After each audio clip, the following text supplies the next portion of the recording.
target yang kita letakkan untuk dia ialah untuk top 10.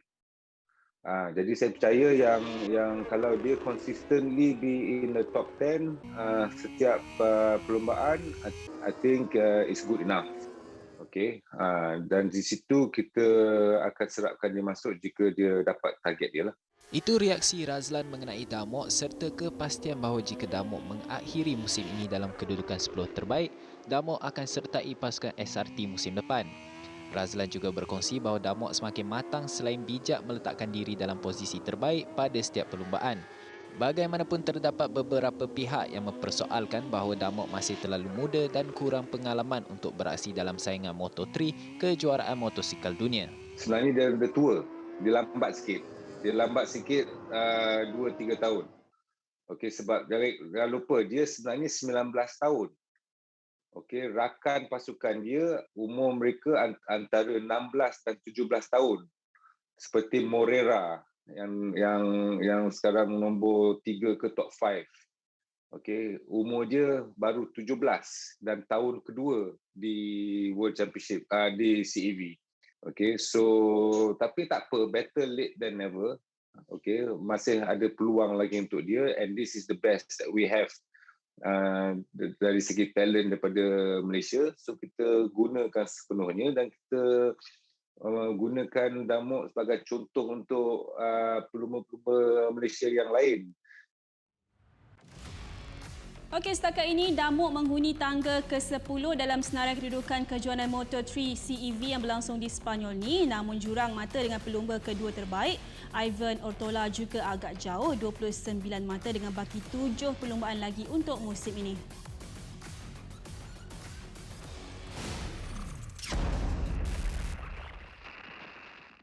Okey, saya sangat excited sebab bersama kita hari ini bekas pelumba Moto2 negara Azlan Shah Kamaruzaman dan juga champion ARC. Lama tak jumpa Lan, harap sihat-sihat belaka. Assalamualaikum.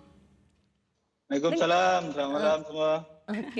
Okey, Lan, kita nak fokus tentang Damok. Kita tahu 2 tahun dia berkecimpung dalam kejohanan CEV, lebih kurang dalam 5 tahunlah sebagai pelumba. So, Lan melihat penghijrahan Damok ke pentas Moto3 terlalu awal, right on time atau bagaimana? Kalau kita nak compare dengan pelumba lain macam Superkip?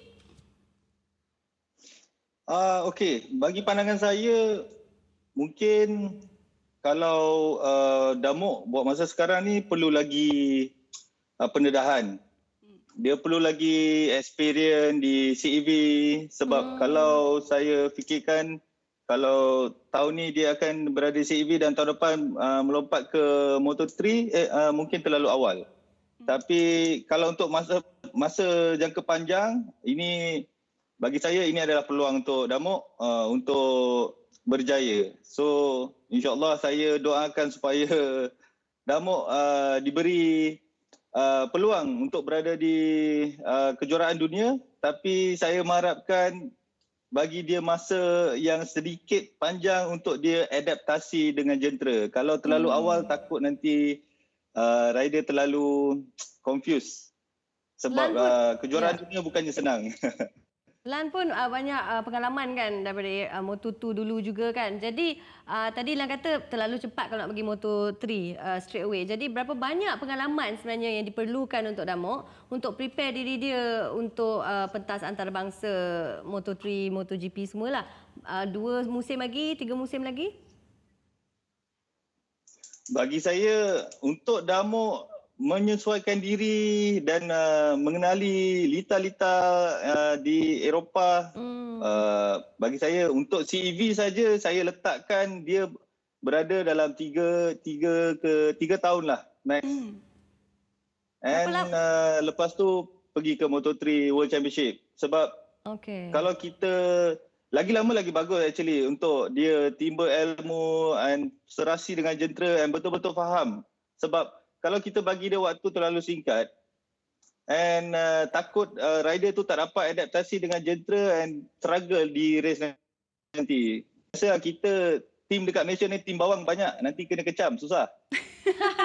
Lan untuk Lan masa Lan tu Moto2 berapa lama untuk Lan transition?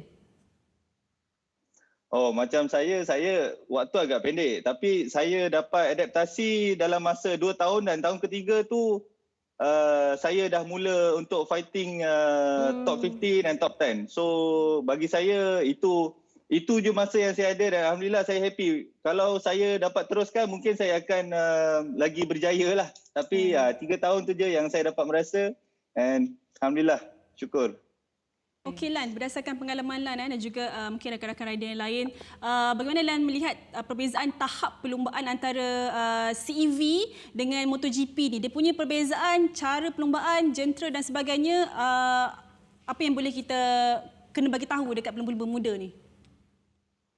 Okey, CEV ni dia macam satu tempat, bagi saya CEV ni macam satu tempat untuk rider tu berlatih sebelum pergi ke MotoGP. So CEV adalah tempat untuk kita lahirkan rider MotoGP. And bagi saya Damuk memang sesuai untuk berada di CEV untuk berlatih, untuk faham lita-lita di Eropah and mengambil pengalaman sebanyak yang mungkin. Mileage di atas motosikal. Kena faham dulu lita-lita yang ada dekat Eropah, baru orang kata pengalaman tu berbaloi lah untuk terus So, bawa dia ke akan lebih saingan bersedia yang kan? terusnya. Okay, terima kasih Azlan, Shah, Kamaruzaman. Harap kita akan ketemu lagi sekali tentang sukan pemotoran. Terima kasih Azlan. Terima kasih. Assalamualaikum. Waalaikumsalam.